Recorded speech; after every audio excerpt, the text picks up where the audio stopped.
Okay, welcome everybody. My name is Stephen Frost, and welcome to our 7th instalment of an online seminar series called Getting Through the Crisis Together, Asian Dialogues on Sustainability in the Textile and Garment Sector. Before we really get underway, I would like to do a poll. We have the ability to do polling functions on this platform. One of my colleagues should be putting that online now, and we'd like you to just indicate your organisational affiliation. You should be able to see that on your screen now. Manufacturer, brand, civil society, etc. We'll give you a few minutes to answer that, and then maybe in 1 or maximum 2 minutes, we'll begin formally.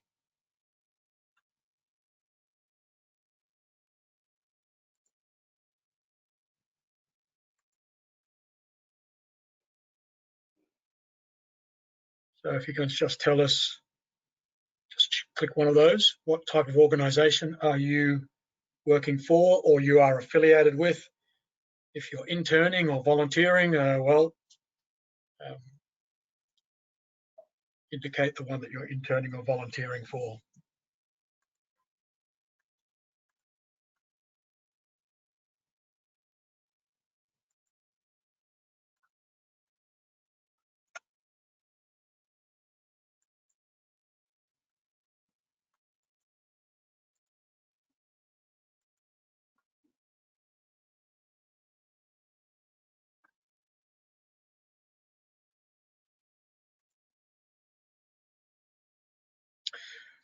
Okay, I think we're going to close it. We'll close it in about 5 seconds.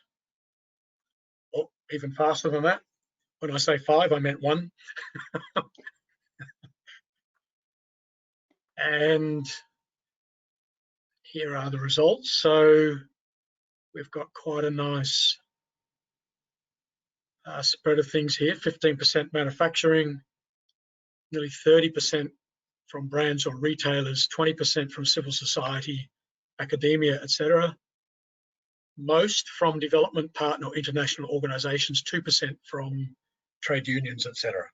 Okay. Right. Thank you very much. So we've got the title screen there, Getting Through the Crisis Together. As I said before, my name is Stephen Frost, and welcome to our 7th online seminar, Getting Through the Crisis Together. This 7th dialogue is brought to you, as always, by GIZ Fabric, but also for today's dialogue, Partnership for Sustainable Textiles. Representatives from both organisations will join us in a moment for some welcoming remarks. Our topic today is what changes can suppliers expect from their clients in Europe, and how can they manage financial risks? And to put that another way, we'll be focusing on how supply chains can remain liquid. And to discuss this, we have 2 senior representatives from brands. They are both based in Europe, and the chairman of a large manufacturer from Pakistan. And I'll introduce all 3 of our guests shortly.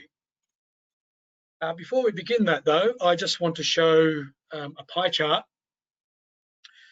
Now, I know you all know where you are today, at least I assume you do, but I sincerely trust none of you know where anybody or everybody else is who's listening in now. That would make you the head of the NSA, and we're not the NSA, but we can let you see this, which shows a fairly even representation across 30% each, roughly, for South Asia, the rest of Asia, with ASEAN and Northeast Asia, and the European Union. There's a thin sliver from the US, which I suspect is more a function of time than a lack of American interest in this topic. And if you are from the US, we applaud your staying power because we know it's a very unusual time for you. But let's get proceedings really underway. As I mentioned, this seminar is hosted by 2 organisations, and I'd now like to call upon Alexandra Benz, Coordinator for Regional Cooperation for GIZ Fabric, which is the fostering and advancing of sustainable business and responsible industrial practices in the clothing industry in Asia. Over to you, Alexandra. Thank you, Stephen, and good afternoon, everybody from Beijing, China. My name is Alexandra Behns, and I would like to welcome all of you on behalf of GIZ, the German Agency for International Cooperation, and in particular on behalf of our FABRIC project. FABRIC is a regional project that GIZ implements on behalf of the BMZ, the German Federal Ministry for Economic Cooperation and Development. And our regional project works in 6 countries in Asia, in Bangladesh, Pakistan, Cambodia, Myanmar, Vietnam, and China. We foster regional cooperation to promote sustainability in the textile and garment industry in Asia. So what does that mean exactly? We are all about fostering regional exchange. We are about facilitating the transfer of knowledge and sharing good practice examples in the industry. One of our regional partners is the STAR network of regional producer associations, and I would very much like to welcome their members. I have seen that many of you are on the call here today. Welcome, everybody. FABRIC has been organizing a conference series for many years now called the Asian Dialogues for Sustainability. And based on the experiences we've made with that conference series, and also in response to COVID-19, we decided to start an online seminar series called Getting Through the Crisis Together. We are planning at least 10 seminars. Today is already seminar number 7. And in each session, we would like to look at different aspects of the COVID-19 pandemic's impact on the textile and garment production in Asia. And our idea was to offer an opportunity for stakeholders in the industry to exchange on good practice examples of dealing with the crisis and to exchange lessons learned on how we can make sure this industry is becoming more sustainable. So we are all about collaboration, and I think you can see collaboration is also very much at the heart of this seminar series. And since, as I mentioned, FABRIC is about connecting initiatives, about exploring synergies, about fostering partnerships, I'm very glad that we are organizing today's session together with the German multi-stakeholder initiative, Partnership for Sustainable Textiles. And we are co-hosting today's seminar together with them. I would like already to thank very much our 3 speakers that have made time on their busy schedules today to share their experiences with us. I very much look forward to today's session. And with that, I would like to hand over to Saskia Anders. She's the Head of Operations at Partnership for Sustainable Textiles. Thank you, everybody, for joining us today. Over to Saskia. Yeah, thank you, Alexandra. And well, you said good afternoon from Asia. I say good morning from Germany. And I would like to welcome everyone on behalf of the German Partnership for Sustainable Textiles. My name is Saskia Anders. And for those of you who are not familiar with the Textiles Partnership, I'll just share a few sentences on who we are. We're a multi-stakeholder initiative aiming at the improvement of social and environmental conditions along the entire textile value chain. We're based in Germany, and we currently have a little more than 130 members from different stakeholder groups, meaning the private sector, civil society organizations, trade unions, standard organizations, as well as the German government.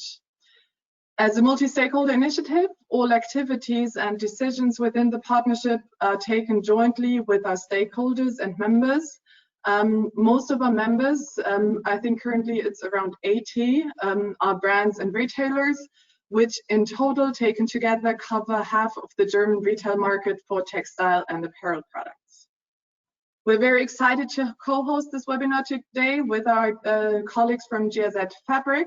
And I'm also very happy to see the large number of participants, which to me is a clear sign that there's much interest in today's topic. We chose to hold a session on financial liquidity today as we hear from a lot of our members and also partners that this is one of the largest challenges that has come up during the past months, mainly due to the corona crisis. The closure of stores and the decline in orders has led to serious liquidity problems for both brands and suppliers. And we already see that this has a huge negative impact on workers and their families, as it leads to a situation where numerous workers cannot be paid anymore and are being laid off. In our view, this problem cannot be solved by one party alone, as we see that the entire supply chain is struggling. So it demands all sides more than ever to work together and in good and trustworthy partnerships. We also feel that there is a need for more internal cooperation within companies. For example, if brands want to secure stable business relationships for the future, their buying and sustainability departments must work hand in hand. Amongst our corporate members, we've seen some very good examples of how brands can support their suppliers in this time of crisis, and we're very happy that 2 of our members will share their views later on today's webinar. Before we jump into their presentation, I'd like to share just a few last thoughts and ideas of some of the discussions that are currently taking place within initiatives such as the Textiles Partnership. And in our view, and I'd be very interested to hear your thoughts on this, this COVID-19 situation has already shown that there's something wrong at the bottom line of the industry, and that if we want to prevent another situation like this to happen in the future, there's probably a need to generally speak about the way that the industry works. A lot of organizations are also commenting that the topic of purchasing practices will need a lot more attention in the future, which is why we as the Partnership Secretariat are currently engaging with other leading multi-stakeholder initiatives in the sector to work on a shared and aligned framework about what we understand as responsible and sustainable purchasing practices for the industry. So over the coming months, we will finalize this framework document in consultation with stakeholders from the entire supply chain. And we then hope to have a shared framework amongst a large number of initiatives that is able to provide guidance for our members on what can be expected from them in terms of responsible sourcing. So this being said, I look forward to today's discussion and your presentation, and I would like to hand over back to Stephen. Thank you to both Alexandra and Saskia. Great. So before I introduce today's 3 guests, I just want to quickly go over what's going to happen in the next 75 or 80 minutes left to us and cover a few housekeeping rules. The first one is up on your screen. So first of all, you are in listen-only mode, which is a polite way of saying you are muted. Now, that doesn't mean you can't ask questions. Of course you can, and we encourage you to do so. And I will try to integrate any of the questions that you're asking into the discussion if and where possible. And if I can't cover them all, which I'm sure I won't be able to, we will have a Q&A wrap up towards the end. So don't be worried if I don't catch your question immediately. I will hopefully get back to it towards the end. Also note that today's session is being recorded, and we will share a link with you after the event, and you're of course welcome to watch that and share it with your colleagues or whoever you wish. On a technical note, the next slide, if you do want to ask a question, so we need the next slide up.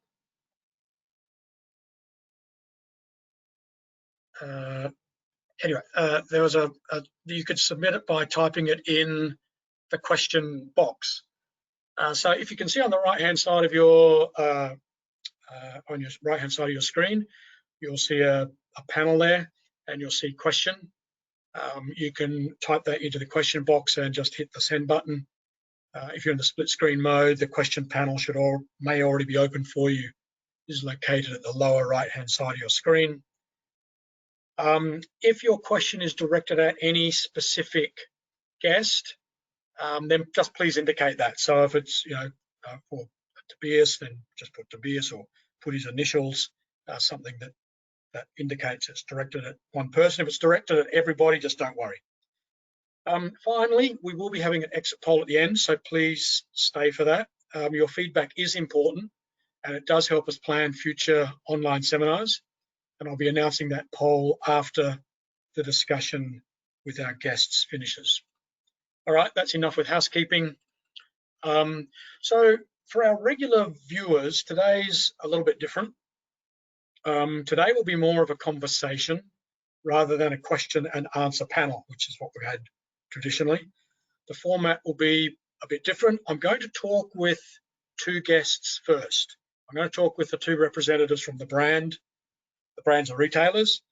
And then I'm going to invite a third guest who is from Pakistan as a manufacturer to respond to what the brands are saying. I think quite often we see discussions, but we don't really hear a response from the manufacturing side. And I'm always very keen and very curious to hear what manufacturers think about what the brands are saying. And after we've had that kind of response, I'll bring all three panelists, or all three guests together, and for a discussion at the end. So I'm just going to start off with the first two guests. So if you're worrying about I'm not introducing our guest from Pakistan, don't worry, I will get to him later. So first up, Tobias Fischer is a sustainability advisor for H&M. Tobias has been with H&M for 20 years now. He started in 2000. He started as a code of conduct manager in Bangladesh. He became a regional CSR manager in New Delhi, responsible for South Asia. Then he was in Hong Kong, covering China, Cambodia, Indonesia, Vietnam. In 2011, he joined the sustainability department in Stockholm, back in Sweden, and then he was country manager for Ethiopia and then in Myanmar. So he's been all over doing all things, and now he's back at HQ with sustainability management, especially related to COVID-19, which I think is important for this current discussion. Our second of the first two guests is Bernd Deutzer. He's the Global Sourcing Director for Orsay, responsible for sourcing, quality, and CSR. He's previously held management positions in sourcing and procurement with the Otto Group in China and Turkey, regional manager, first for S. Oliver sourcing, later for the Otto Group. Orsay is a German fashion company founded in 1975, based in southern Germany, and specializes in young women's fashion, 620 shops across 26 European countries. It's part of the Fashion Cube ecosystem, which includes brands such as Jules, Bisbee, Orsay, Pimki, Rouge Georges, Grande Malise, which all belong to the French Moulier Group.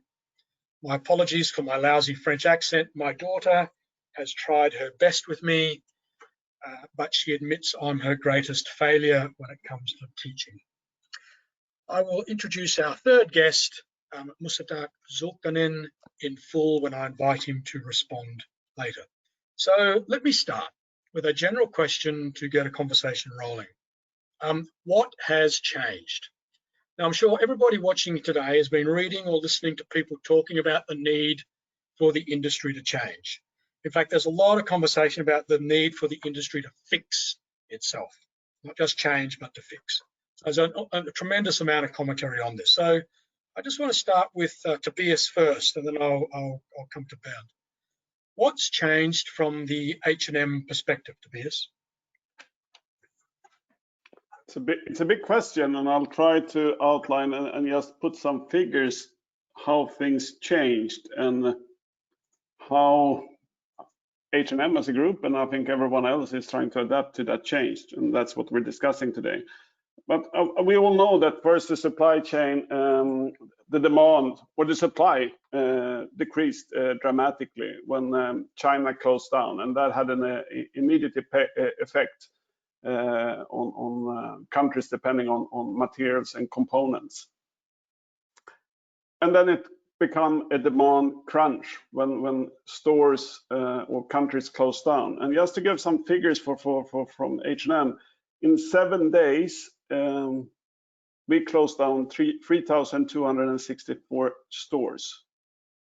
In its peak, we had closed down up to 4,000 stores. That's 80% of all our stores over a certain period. In mid-April, 80,000 of our employees could not work. We canceled our dividend to our shareholder, around 16 billion Swedish crowns. And for 7 weeks, our sales were down with below 60% compared to previous year. So that was basically the reality that we had to handle, and we're still handling as we speak. In the amount of garments, the overstock, I saw some figures, the overstock circulating in markets is around 140 to 160 billion pieces right now. So that's what's out there in the market. Some other statistics that I was reading up to is that the Generation Z, young people born around the millennium, in a survey from November last year, 5% were concerned about their financial situation. Today, during the spring, the survey said that 66% were concerned about their financial situation. This is a survey made in US, but it's an indicator. That's really the picture that how has changed and what we as a company or as a group need to adjust to. That's our reality. And that, of course, have implication through our supply chain that we're all aware of. So maybe I'll stop there and just, that's what I see that has changed.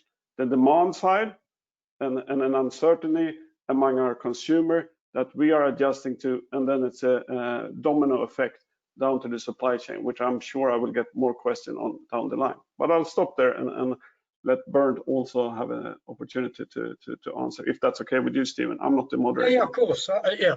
So Bernd, is it the same for Orsay? How are you seeing it?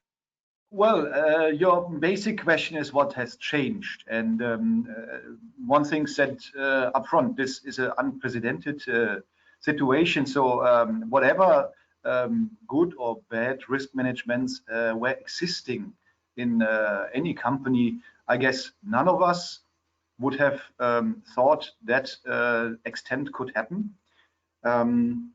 So I do not want to bore you with all the figures from Orsay. We are a reasonably smaller company than H&M, but for 2 months, all our stores were closed.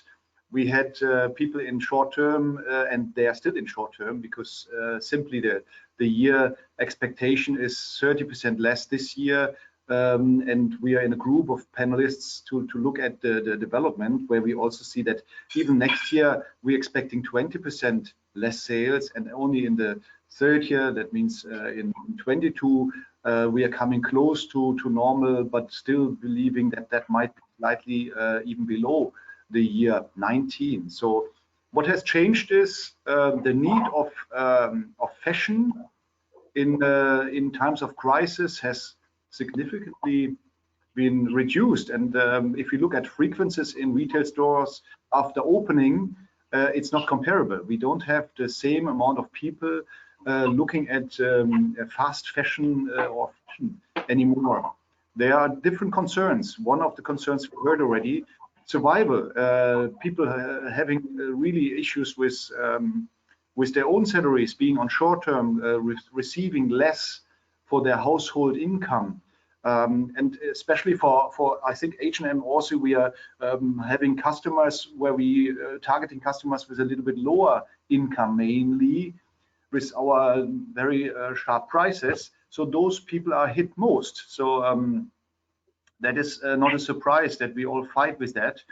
And last but not least, the news were also, okay, there have been canceled orders, liabilities, and so on. We try to be as careful as possible with our suppliers, looking at collaborative corporations where we count also on in future not to cancel finished orders, to take over fabrics which have been lying there. All this is massively impacting also the cash flow, not only of us, also of our suppliers in first tier, second tier, and third tier. So that is really a scenario. And maybe one last comment also to what Saskia said. Nothing is wrong with our business model. Nothing is wrong with the industry, from my point of view. But what is good on COVID, if one can say so, it has opened our eyes on the weaknesses of our industry, and it has accelerated already existing topics on which the industry is working and has to work. And later on, I have also some ideas on some mega trends which will be accelerated. But I'm open for discussion. What do you think about that acceleration idea, Tobias? That things, I mean, Bernd says there's nothing really wrong with the business fundamentally. It's exposed weaknesses, but what we're seeing is an acceleration of the discussion around particular issues.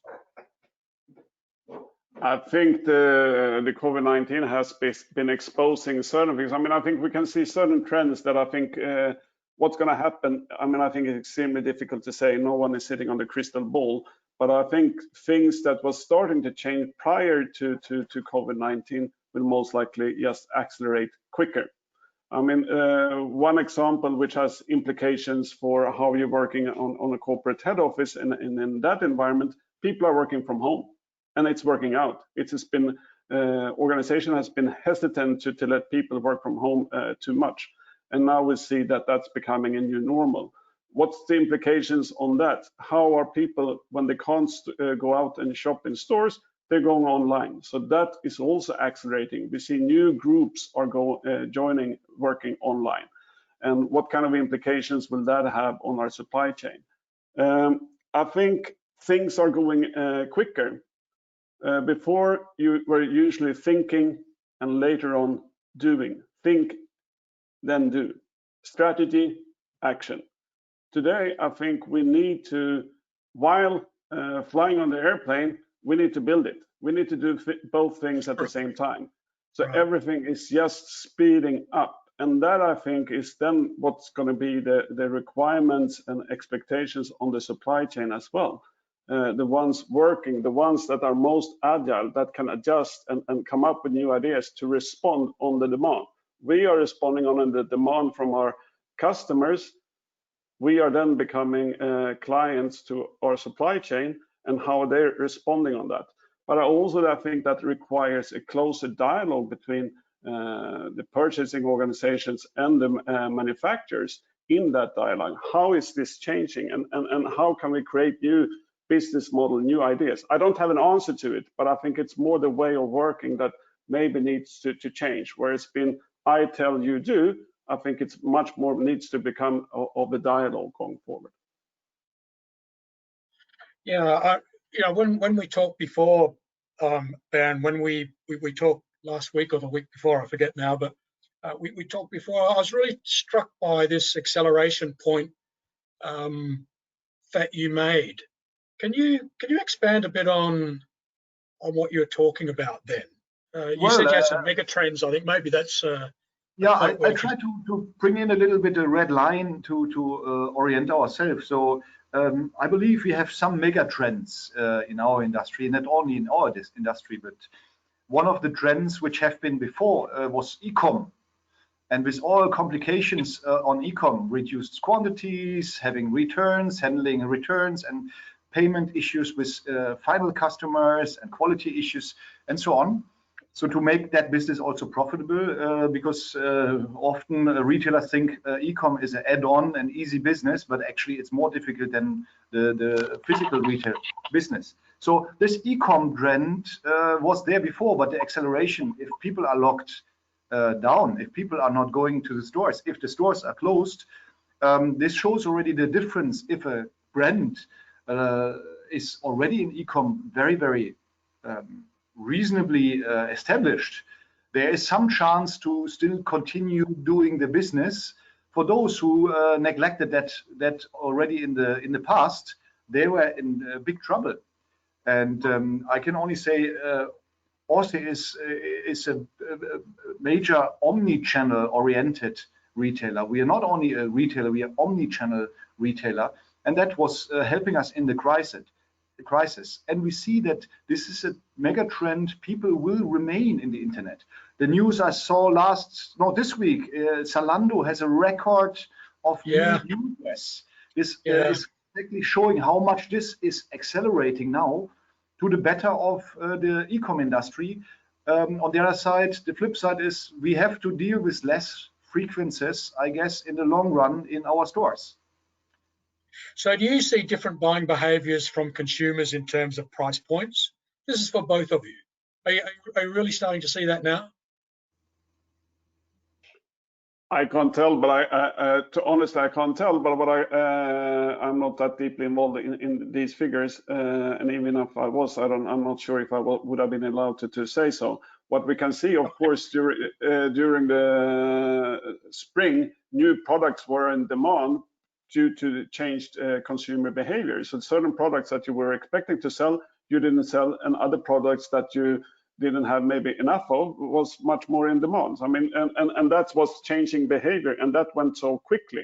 How this will pan out going forward how will the behavior change going forward?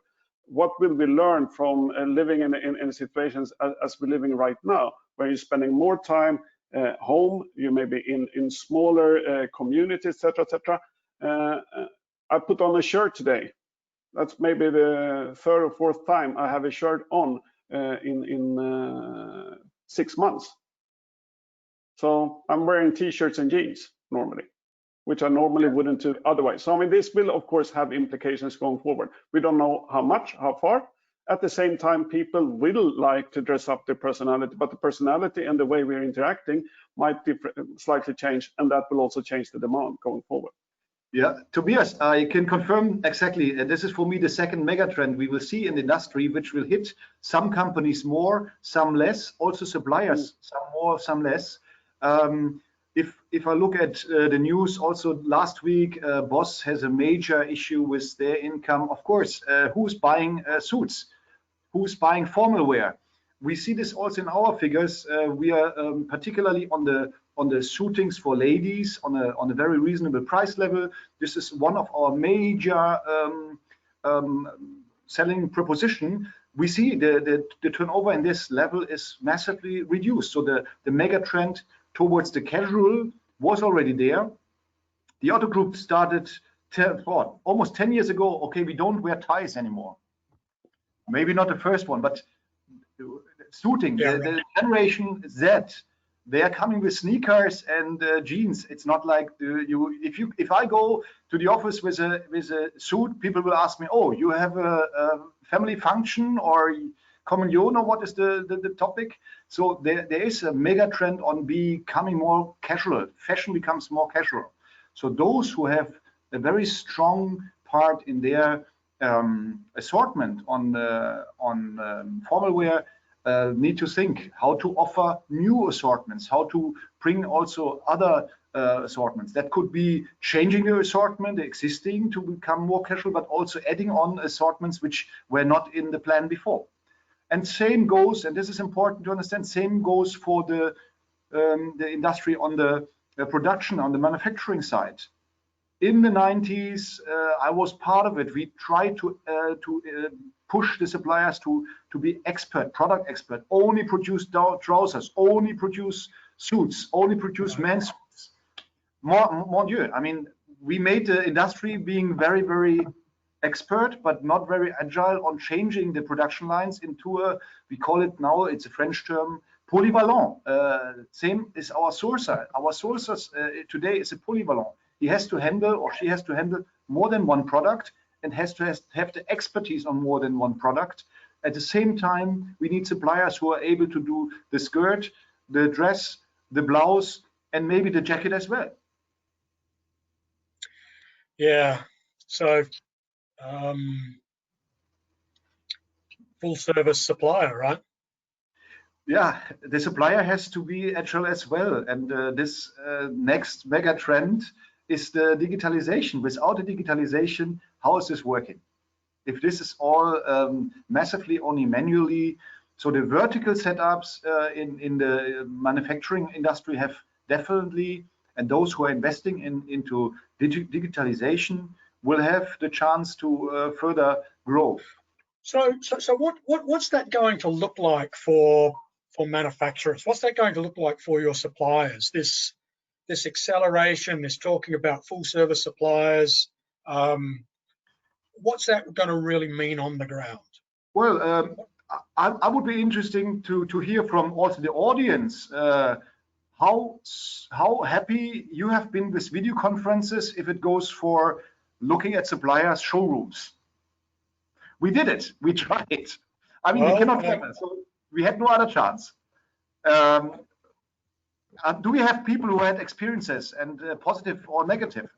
Would be really interested to hear some experiences. I can only share the experience we had. There is a really big need to invest in better cameras, better studios, like a showroom. Right. In the future will be a studio, a photo studio where a style is not pixeled. It's like a proper super picture where the haptic is not there, but it's almost like I can touch it. Today, 10 years ago, 10 years ago, I was in the Hewlett-Packard headquarters in California, and they introduced me to something called the Halo Room. And the Halo Room was two rooms digitally connected across the globe by fiber optics. It was fiber optics connection. And it was though you could reach out and touch the screen as though you were touching the other side of the table. It was like watching television. But it was so expensive to do Halo Rooms that only big companies, you know, really big mining companies would do these sorts of things. And this is the discussion we're getting now with the digital runway.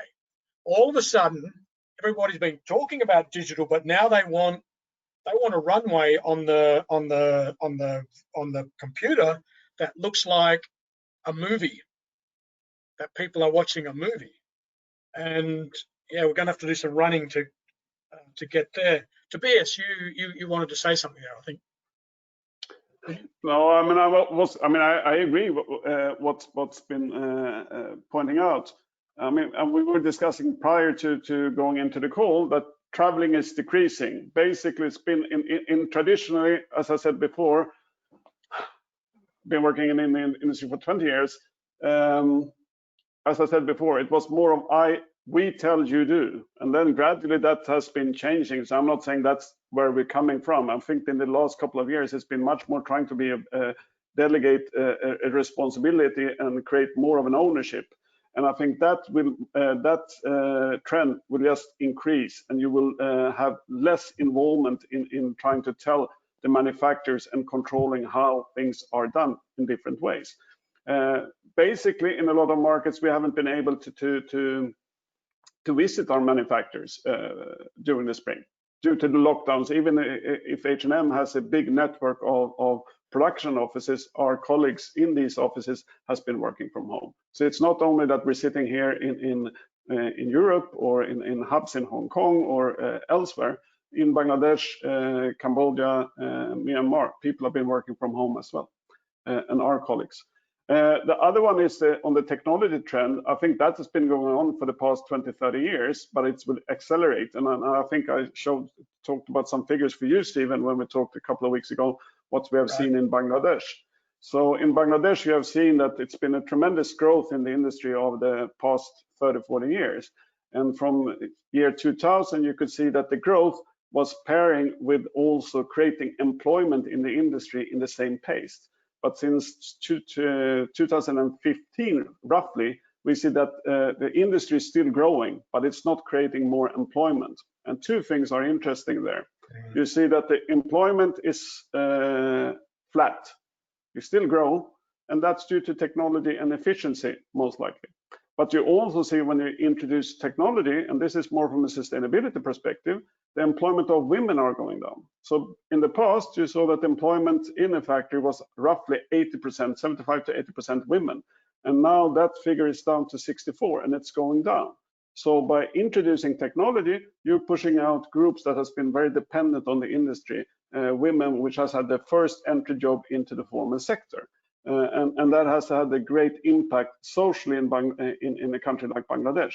And now we're seeing that opportunity might go away if you don't have a different mindset on who can actually run machines in factory and does it need to be men or women. So I just wanted to see, this is a trend, and this is maybe a trend that also needs to be addressed. How do you equip an industry that's going to be more technical and digital, and not leaving out the ones who's been in the industry before, because you have pre-assumptions that it can be only due to gender. Certain people are able to run that. I asked the question, what does this mean for the supply chain? And certainly a German company would have been following this discussion. There's a lot of talk in Germany now about the new supply chain law. One of the questions coming in from the audience is, what's the role of regulatory measures in making purchasing and production fairer? Is the German law the start of something we're going to see much more of? Is this our future as well?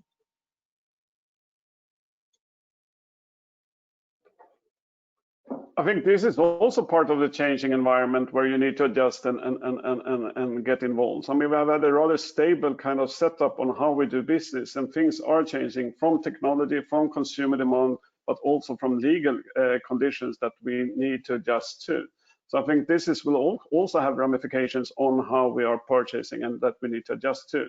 I don't have the details on, but as far as I understand, it's more on a due diligence perspective and knowing where you're producing and how you're producing. I suppose it's coming down to purchasing practices, etc., that's going to be required and work in a different way for the industry. But my point is, my main point is that it's not going to be as it has been, and we need to change. We need to change as a company, as a purchasing or retailer, but that will also need that we also change and have that dialogue. What will be the implications? So the collaboration between the buyers and the manufacturers needs to be closer in order to see how we can adjust. Yeah. Yeah, I think the question, and this is very controversial, discussed also in Germany. The idea is to have a European approach on it, but you can always discuss whether involvement of government is needed or not. But in the end, we are partner of the Partnership for Sustainable Textiles, and we feel this is helping us, and we are already on that track. 10 years ago, the transparency in Tier 1 was not really good. Today, most of us would believe, okay, we have a quite good understanding on who is the partner for us, but where the production side and where the washing mill, where the yarn comes from, they are certainly in the mappings, and this is certainly also not the same level for each of us in the industry, but there is more transparency needed to understand where the product comes and to ensure the conditions on it. For me, it's another mega trend. We have the sustainability since 20 years growing in importance also for our customer, also for the understanding of companies. But I would call it a zero waste approach we have at the moment. This is environment, is the human, also the human talent not to waste. And also the planet. So it's even the capital to really see that we make use of the capital in a way that we are not wasting it and having harmful results for people or the environment. We are concerned about it, and we are trying here also to improve, of course. Right, thanks, Ben. I can see that our 80 minutes is going to fly by, and I've just realised I've now got to turn to our third guest. Before I do so, I just note that we're getting quite a few questions about race to the bottom, which I'm just going to put aside for a moment and come back to that after I've talked to Musadak Zulkarnain. So our third guest. And I'm going to come back to you two gentlemen, in the final section. But I would like to just turn to our third guest now. Mr. Zulkarnain is the chairman of Interloop Limited and Interloop Holdings in Pakistan. He's one of the trio who founded the company in 1992. Interloop has grown to a market value of around 270 million. And is the largest composite textile company on the Pakistan Stock Exchange. It supplies hosiery products to brands including Nike, Adidas, Puma, Target, and H&M. The company has expanded to denim and knitwear, and it has production facilities now also in Bangladesh and Sri Lanka. And just as an aside, Interloop has also diversified into logistics, dairy, printing, and health services in Pakistan. That's no mean feat. So, Musadak, if my maths is correct, you're closing in on your 30th anniversary in the business. Now, I don't know if you want to be reminded of that, or but that's I think you get to 30 years in a business, you've been doing something right. I know you've been listening very closely to this, so I'm very curious to know your response to some of the issues that they have been discussing. I'm going to give you free rein to talk about whatever comes up for you. Thank you, Stephen. Thank you. Thank you for inviting me. Let me first of all clarify that when I speak, while I'll have my own experiences from my organization in front of me, I would rather speak for most of the manufacturers, whether they are large, small, or medium. And because I might not be facing some problems, but there are many other manufacturers facing problems, have issues. Similarly, when I speak about the retailers and brands, I'm not particularly speaking about any one or other brand or the customers I have. I will be referring to a general trend what we have seen. So first of all, I picked a few things, but as you said, I'll just, first of all, to me, as we were talking the other day, what this pandemic has done, it's first of all, it's an unprecedented situation, and we understand, as manufacturers, we understand that it was a problem beyond the control of anybody, the brands, the retailers, the manufacturers. But in the end, the most of the buck was passed on to the workers, the weakest end of the chain. But what has happened during this pandemic, as I've seen, is that the value system of the manufacturers and the retailers and brand has been put to test. When we give big statements, we put up our core values on our websites. In our conferences, we say this is what the brand stands for, this is what the retailer stands for, this is what the manufacturer stands for. This is when those values have been put to test. And we have clearly seen which brands and retailers have lived up to their values and which have not. So I'm sorry to say that despite all the talk about sustainability and all that, I think some of the retailers had to go into, and I understand their problems, but they had a knee-jerk reaction. They just declared force majeure and just shut their doors and just went away. And then they had to come back, obviously, when the thing started again. But I think what was missing was an open and transparent communication to, you see, take everybody along, to see collaborative views of the manufacturers, how to handle the situation, what's coming up, to have into. So many brands and retailers have done that. So I would have preferred is that everybody would have gone to such conferences, sent email communications to their suppliers, shared with them what's happening, how they're going to handle the situation, and how we are going to share it. Just a kind word of how are we going to share it together. And when the times improve, we'll compensate each other for the problems which we are facing today, would have, you see, really made a lot of difference. So that didn't happen. So I would have hoped, and I hope that we learn from this. And as we go forward, I think it is important that the retailers and the brands, because we understand on this end that there is more supply available than what the brands and retailers need. So if they don't come to me, they have another person ready to replace me or any other retailer. So that really puts the retailers and brand in a slightly, you see, better situation where they can, you see, pick and choose. But when the value system comes in, I think we have to we were talking about what's wrong with the system, what's wrong with the whole business. On the whole, yes, there's nothing wrong. But I think what is wrong, in my opinion, is that we don't look at the business in a triple bottom line sustainability. We just, most of the time, we just concentrate on the planet sustainability. We don't see how the other P of the sustainability, the people are affected, whether they are workers, whether they are people who are in the communities where the retailers operate or where the manufacturers operate. We don't look at the financial, the profit sustainability of the whole chain.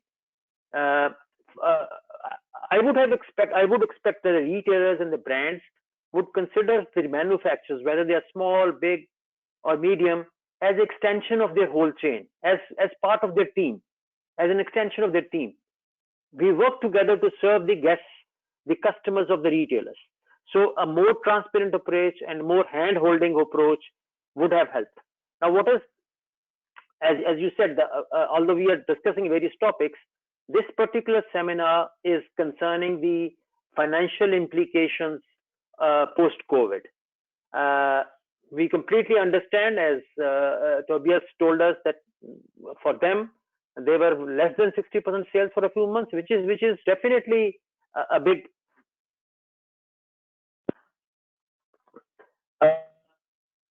Similarly, most of the retailers, some of the retailers lost more than that sales, and we understand there was a cash flow problem.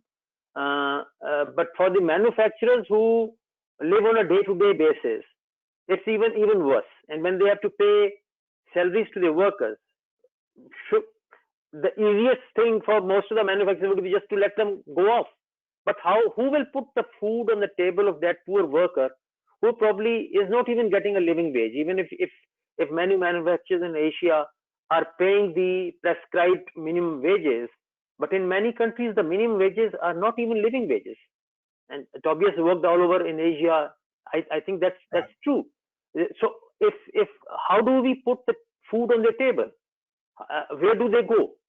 If the manufacturers wash their hands and everybody goes away, we are putting millions and millions of people and their families in a very, very critical situation. So that has gone in the past. But I think for future, what I would like to see is that the unilateral changes by the buyers, just because they have other options available, are really, I'm sorry to say that, are not really ethical. For example, post or during this pandemic, most of the, not all, most of the retailers and brands, they just sent an email that the payment terms are going up. So if it is 90 days now, it has gone to 180 days or 120 days, 150 days. It was a unilateral change. Most of them never sought even a formal agreement from the suppliers. They were just told that they have been changing. They are changing that. All right, that's in the past. Now, what to do in the future? How do we help the manufacturers who have also suffered? And if this continues, many of them have gone out of business, and many small and medium will go out of business.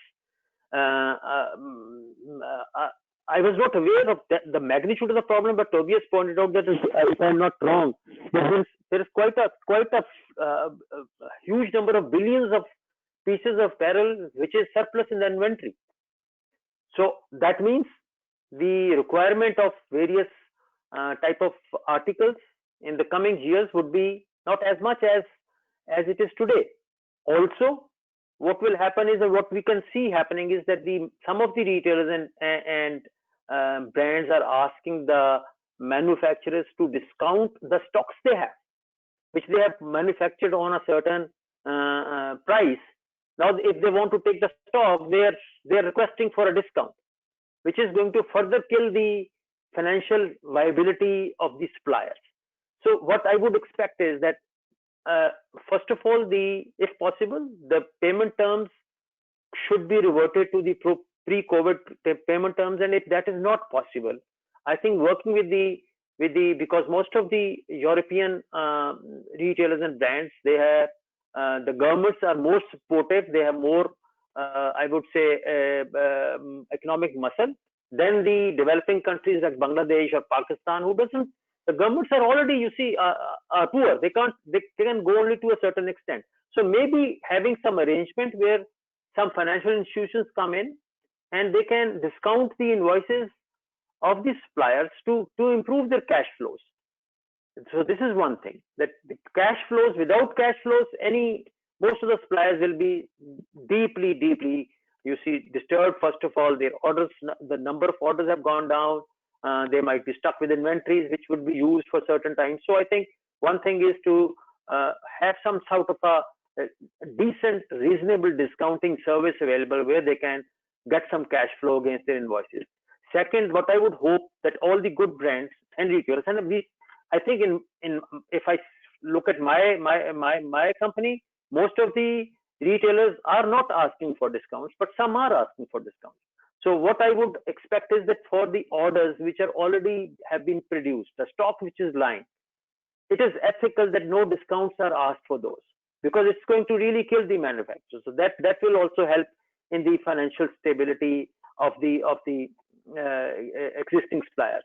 The third thing which I would hope and expect is that the suppliers who have been working with the retailers and brands for quite some years, they should be indirectly helped by continuing the business with them. There would be possibilities of, you see, choosing some other supplier who doesn't have enough business and who is now coming up, and you see switching to a cheaper source maybe.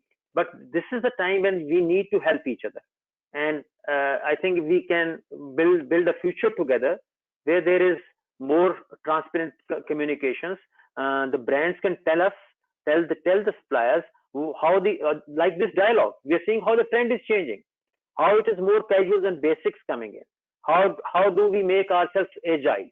Sharing the experiences, sharing the customer behavior more transparently, but that will help these suppliers to become more agile and more flexible. I think, Stephen, you wanted to say something, so I will stop here.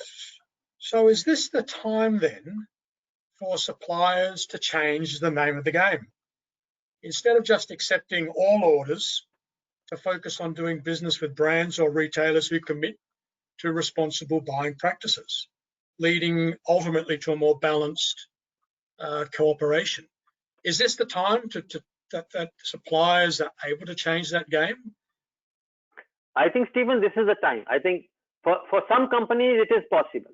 For companies who are doing well, who are already at that level where they are known as the responsible manufacturers, who tick all the boxes on the sustainability, so they would obviously be in high demand.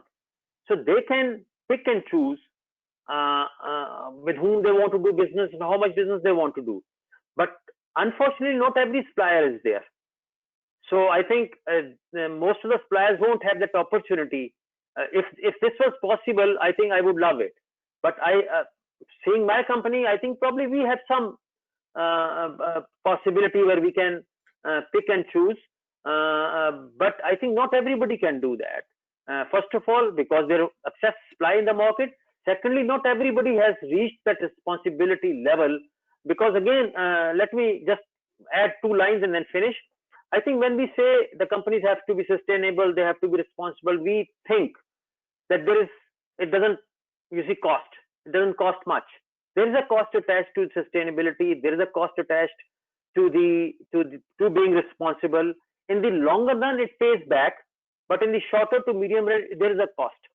And I think if the customers cannot, because the consumer is not ready to pay higher price for a sustainable product, probably, or very little difference, but at least the consumer is now selecting those retailers and brands who are going more sustainable. So what they can do is, so they should expect to increase their share. So what they can promise with their responsible suppliers is that they can promise increased share of business with them. So if they cannot change the price, they can, for example, tell me or any other responsible manufacturer that, okay, we commit to a 15% growth every year if you commit to a cost neutral sustainable product, something like that. So we work together to work towards more responsibility, more sustainability, and we make this world a more better world. And that time, then the suppliers will be able to really pick and choose those retailers who want them to be sustainable, who really want, who really walk their talk. So that's what I can say at this stage. Yeah, look, thank you very much for that, because this really, I've got a question sitting right in front of me from the audience, and I want to direct this to Tobias and Bernd. We understand that sustainability is important for the large retailers. However, as Musadak is just talking, adopting sustainable practices have costs attached, right? So, you know, when Interloop is expected to be sustainable, it costs money. It becomes very difficult for companies, particularly SMEs, to undertake these capital expenditures due to lack of access to finance. So this is really for Orsay and H&M. Do your organizations have any support program to help SMEs in particular to become sustainable and become suppliers to large retailers? And I meant, you know, sort of some hand holding for companies with no access to finance from your organizations. Does H&M or Orsay have anything along the lines of this? So that's basically, and I didn't mention anything about this particular question in the beginning, but I think it's a good introduction and a good bridge. I spent my time during the spring to work on what is known as call to action, which is a network and an agreement between industry all and the industry IOE, International Employers Association, with a number of brands. In that, it's been three components that you want to achieve. Stay by your placed orders is placed orders. And then I just need to underline that from our own perspective, that's been our way of working during this spring. We haven't renegotiated, we have been standing by our orders and continue to place orders. We haven't changed or negotiated on prices, but I will not focus so much on H&M. What we have done in this call to action is basically to try to mobilize funds in order to facilitate for countries to be able to set up temporary social protection systems, and then going forward having that as a permanent mechanism in the countries where we're operating. Have we been, and also has the dimension been to see how can we support manufacturers on their financial cash crunch. Okay, so that's been the whole ambition, and I've been sitting in several calls with development banks in particular and development organization in order to try to mobilize this kind of funds.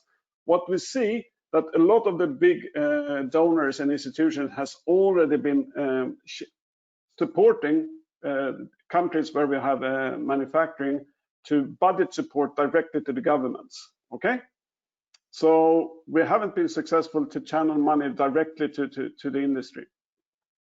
We have also been in dialogue with different development banks on exactly what Mustafa is highlighting, financial programs on how to support during this time where you have the orders from the manufacturer, from the buyers as a liability.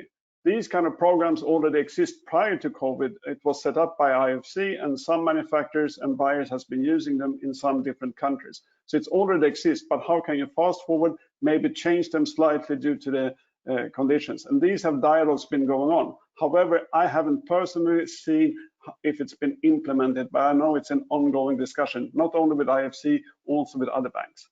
So that's in making, that's happening. We haven't been sitting still doing nothing.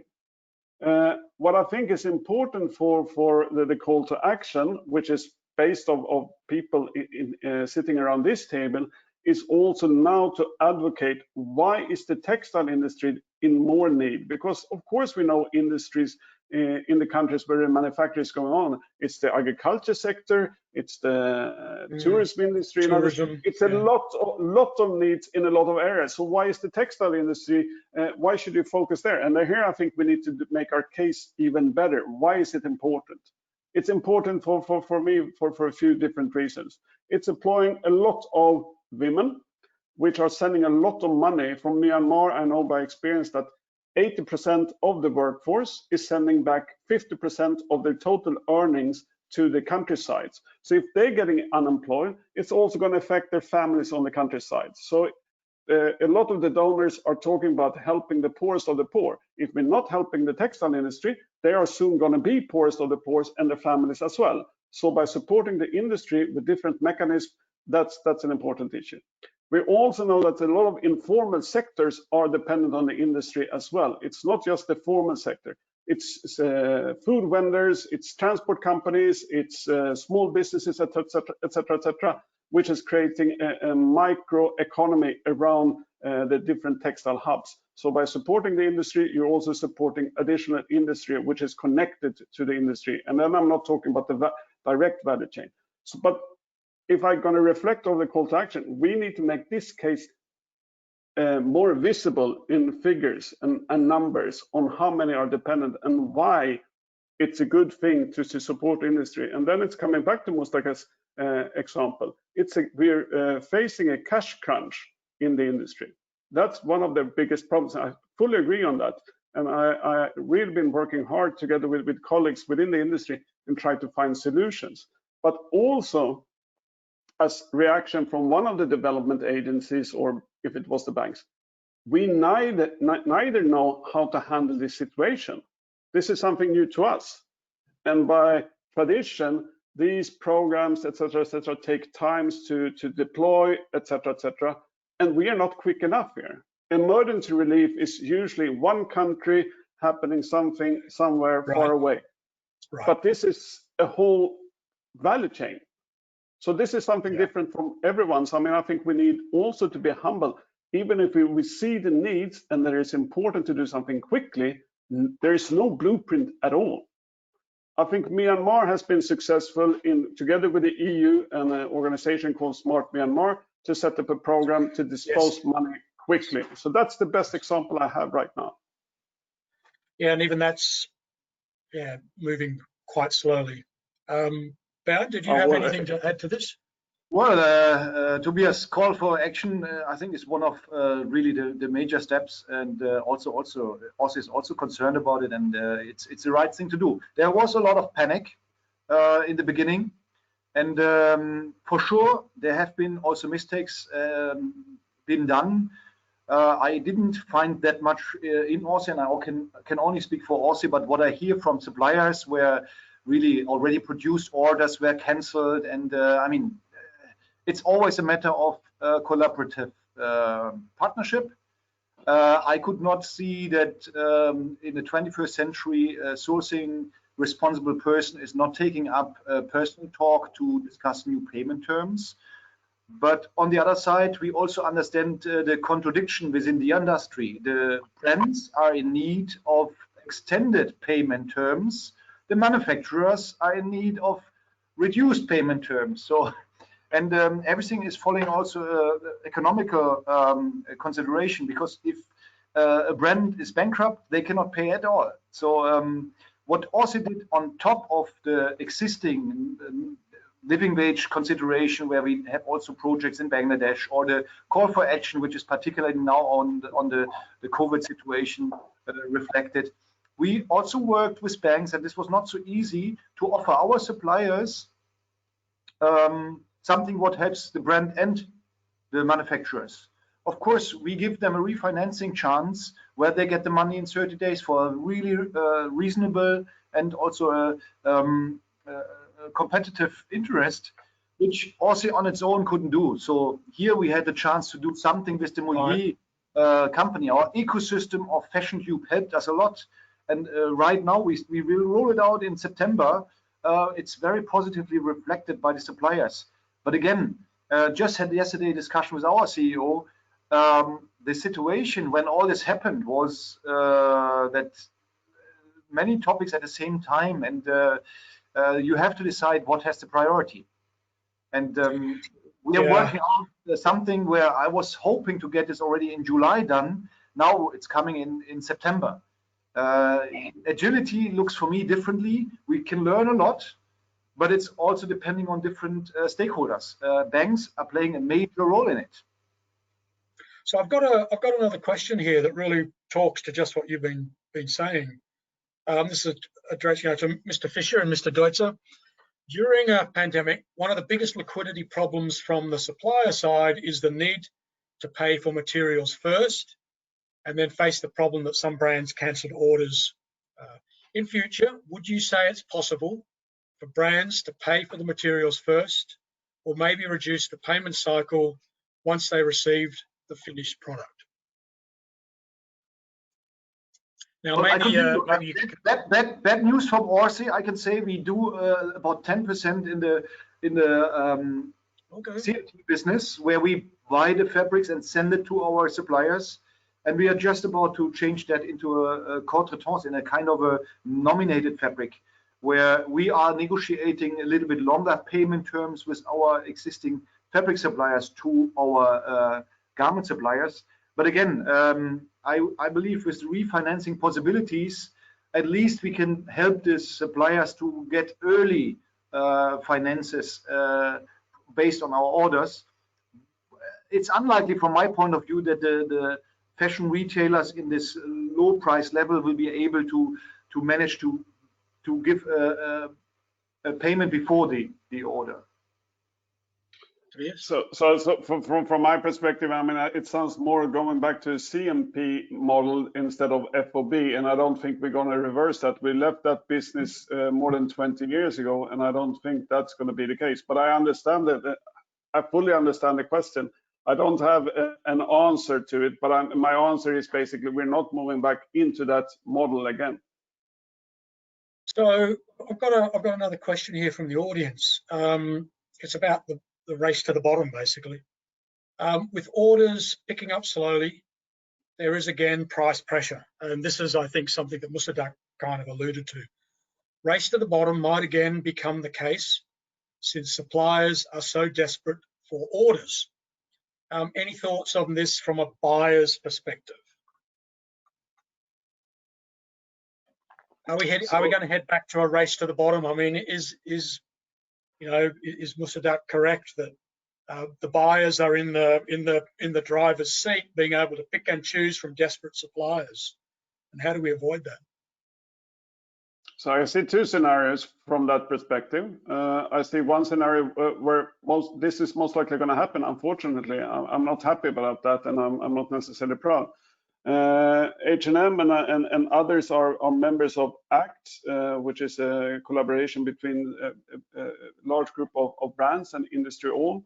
And one dimension is that on purchasing practice, and where you really want to work in order to isolate the labor costs. So you don't negotiate on the labor cost, you negotiate on other parts of the pricing. A reflection as I speak, sustainability is more than, I mean, labor is of course essential, but there are other dimensions into that. If you want to set up an ETP, or if you want to work on your chemicals, or you want to be more energy efficient, that is our also additional dimension into the costing. But of course, the whole question is, where do you negotiate? Where can you become more efficient in order so you have that transparent, so you isolate the sustainability dimension into the costing? And I think it's a tough one, but that's where I think the industry needs to reflect if they want to be truly work on sustainability. And from our company perspective, I believe this is going to be an increased demand from the consumer, and they want to have both. They want to have good prices and a sustainable product at the same time, and they want to see that as a transparent part of how they're buying their products. I think we're moving further and further in that direction. It's been something happening for the 20 years, but I think it's accelerating right now from the consumer side and the consumer demand. So I think we need to isolate the sustainability part of the costing and negotiation part of the price. Musadak, if you want to jump in, by all means jump in, okay? But Bernd, did you have a response to that race to the bottom question? Yeah, well, the basic question is, and this I see very critically, because it's possible that now desperate suppliers are offering prices which will not be sustained. I can only speak here again for Orsay. We have reduced our supplier base based on our collaborative planning of our really understanding on relationship. We are depending on each other. It's not a dependency only on the supplier or the supplier only on us. It's a partnership. So we have open cost sheets. Not for every item, unfortunately, we are having the cost sheets, especially for the small quantities. We sometimes say, okay, we accept it without really looking into it. But I can say that we would not plan a better margin because of the situation now, putting this pressure on the shoulders of suppliers. And to be honest, I cannot picture any company I know who would purposely do that. But again, there are opportunities, there are companies which have also financial issues. I cannot guarantee that this could be a reaction. For us, it's the other way around. We are putting now into our margin what costs us the sustainability steps. We have roadmaps for the next 5 years. So definitely we have to work into it. That means either we have to live with lower margin or we have to raise the prices. Both will happen, I believe. Interesting. And working on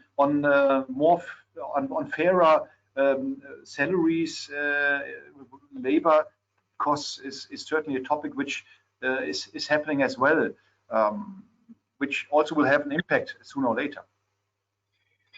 So I've got a question. In short, I would prices will go up for the customer. Musadak, go ahead. Yeah, on sustainability, I just want to, you see, be a devil's advocate and not from my perspective as a supplier, and for many retailers and brands perspective, more and more sales are always welcome. The more we produce, the more units we move is always welcome.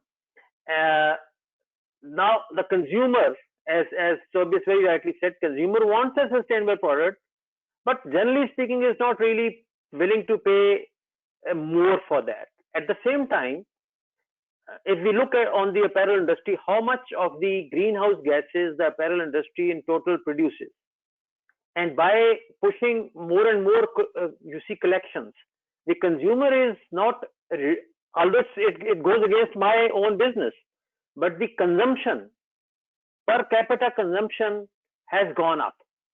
How many you see new collections are now coming in? There used to be 2 or 3 collections a year. Now there are dozens of collections. So the generation, the millennials and the Generation Zs would rather buy a inexpensive piece of clothing and throw it away after a month and pick another one. So the consumption pattern is going up. Isn't that also affecting the sustainability of the planet? So what I'm trying to point out is that when we talk about sustainability, we only talk a portion of it, and we think that we are helping the sustainability, the whole, whether it's the consumer or the brand or the manufacturer. In the end, I think we are producing more and more greenhouse gases. We are now converting to more and more recycled polyester, but there is going to be, you see, an end to that. How much recycled polyester eventually? The prices for recycled polyester is going up. How much organic cotton you see grow, and would you need more area under crop to have more organic cotton or things like those? So those are the things which we need to also look at. Every solution, maybe not every solution, but many solutions create another set of problems. Absolutely. Another set of issues. What I'm trying to say. We're getting towards the end, and I do want to ask you if you could each just reflect very shortly about one thing that you think is very important to help us get to a new future, which is more sustainable, more financially viable, etc. I mean, what do you think is one thing that we need to do to get to this new future that we've been kind of alluding to during this session? Let me start with Musadak, okay? From the manufacturer's perspective, what's one thing you would like to see for the future? I think, as you said, I just have to point one. I would like to see a much more collaborative and open, transparent communication that can really help resolve these things. Yeah, Tobias? I like what Mustafa talked about on the triple bottom line. What I think we have been highlighting during this spring is the profit dimension and the social dimension. I mean, sustainability is all these 3 parts, and that's what we've been discussing here to a large extent. And we need to work on both at the same time. You need to have a healthy economy for all in the supply chain. Otherwise, as Musadak explained, the workers are going to pay the price. Okay. But that goes through the whole value chain. It's also in our retail organizations where you have people unemployed or on temporary leave, etc., etc. So, and then you have the nexus on the planet dimension. Okay, so it's interlinked. I think the triple bottom line is the nexus between the social dimensions and the environmental dimension and the footprint by increasing consumption, which is really, I mean, it's just highlighting these dimensions.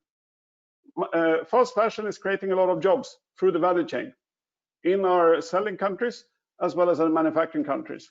We're criticized for putting too much products on the market, which this planet can't sustain. But if we want to have a drawback on that, we're also going to have a drawback on employment in both so-called developed and developing countries. That's really the nut to crack. And I don't have an answer, but I think we need to see that openly and not always being criticized because we're putting too much garbage on the streets. We're creating a lot of employment. So we need to decrease our footprint at the same time to trying to find ways of creating new employment opportunities. Is that a circular economy? Maybe, but we take it back and use it for longer, etc., etc. But that also has implications. That's my thoughts. Triple bottom line. Okay, yeah, thanks, Tobias. Bernd, how do we get to that better future? Well, I couldn't agree more to both of Tobias and Mustadak.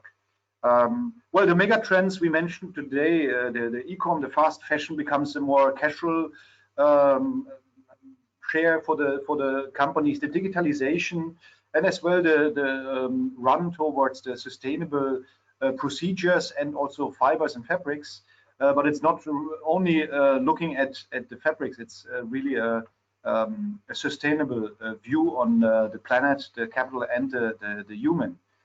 I think that is becoming more important in the competition as well. We will see an allocation issue. The number of suppliers will shrink. The retailers, the brands need to work, and this is something what we have heard today a couple of times. They need to work on collaborative cooperations. Supplier just jumping from one to the next, this hopping is not leading for a long-term benefit. Here I can see the planning together, the revolving planning becomes more important in the future, and to have interdependencies. The digitalization becomes so expensive. The suppliers need to be married with the retailers in a way. That is going to be accelerated from my point of view.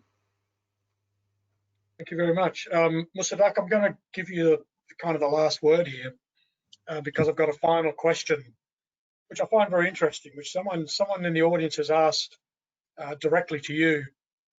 How are manufacturers managing their cash flow? Can Mustadak share any lessons or good practices from Interloop? Is that possible? Feel free to say. Yes.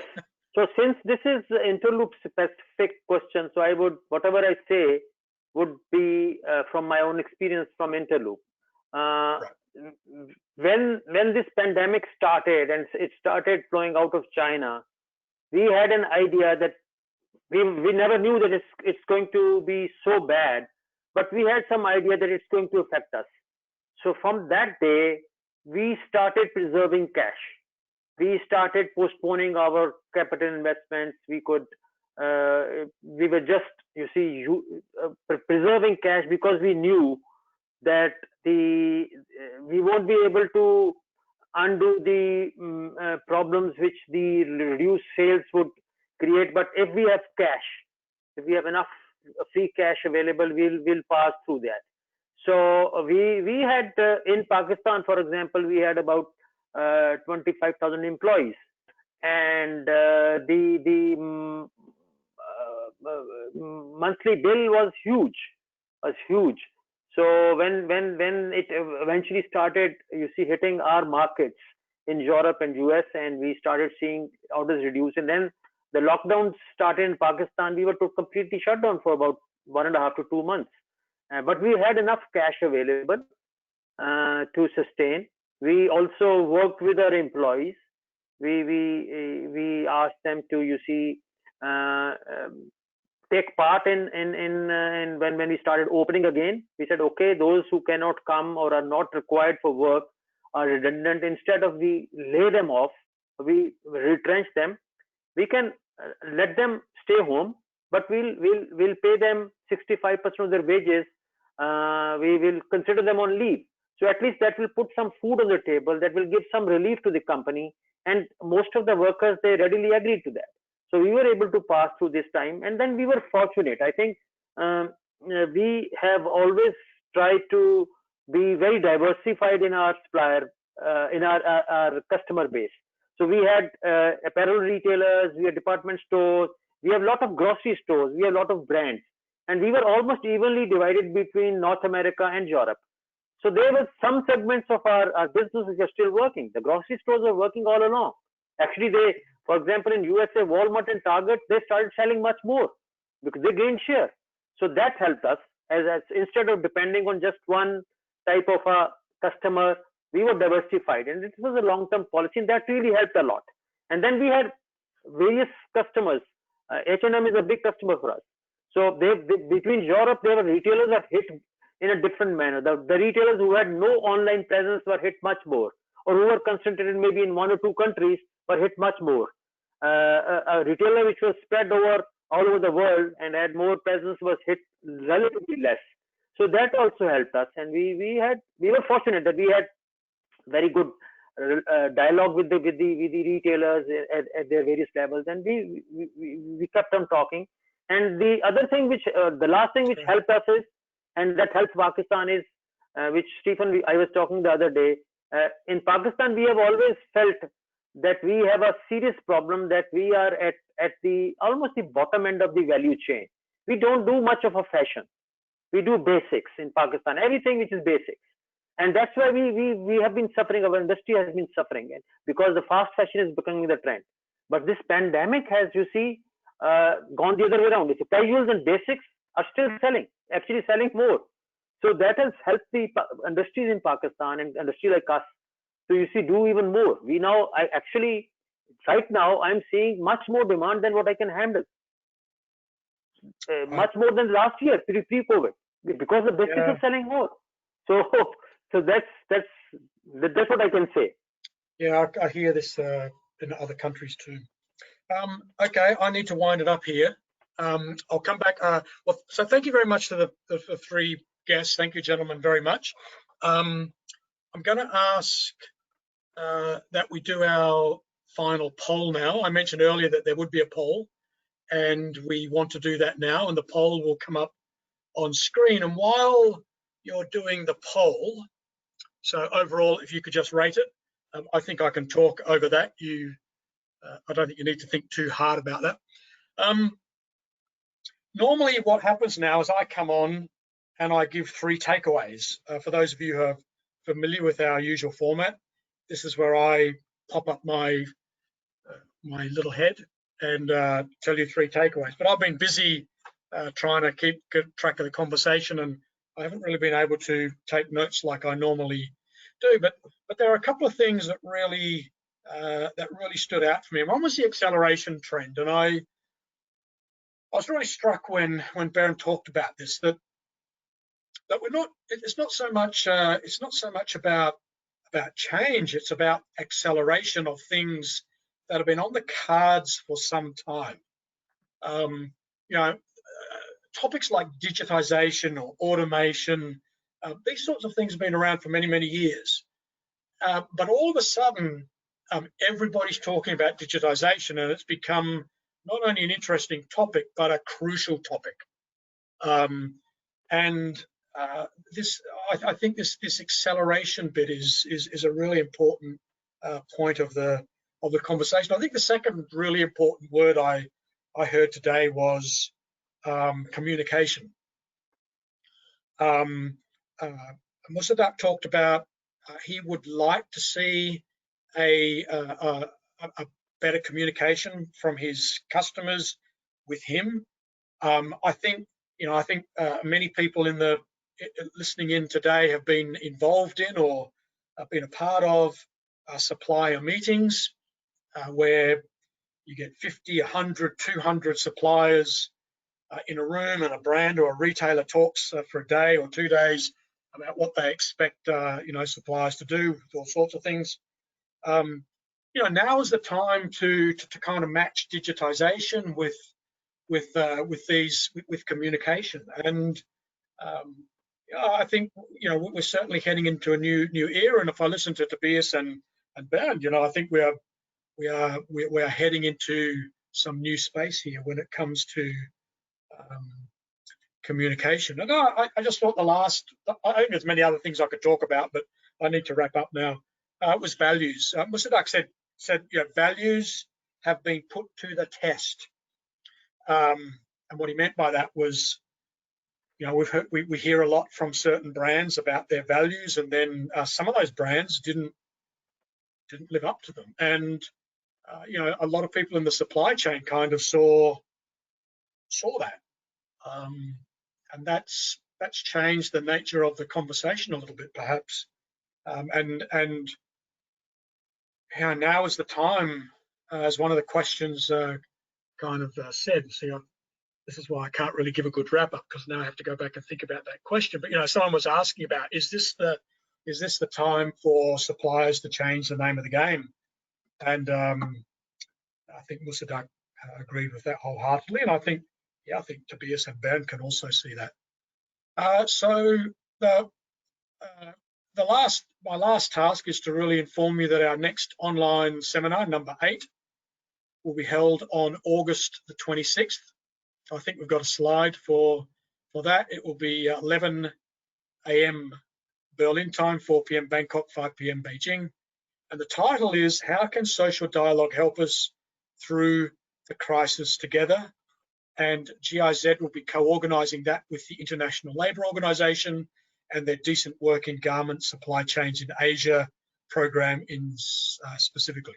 So that just remains for me to say on behalf of the organisers, that is GIZ Fabric and Partnerships for Sustainable Textiles, to thank once again our 3 guests. I think this conversation could have gone on for another 90 minutes, but all good things must come to an end. And to all of you who have stayed to the end, thank you very much. We'll see you next time. Until then, may good fortune be on your side. Thank you.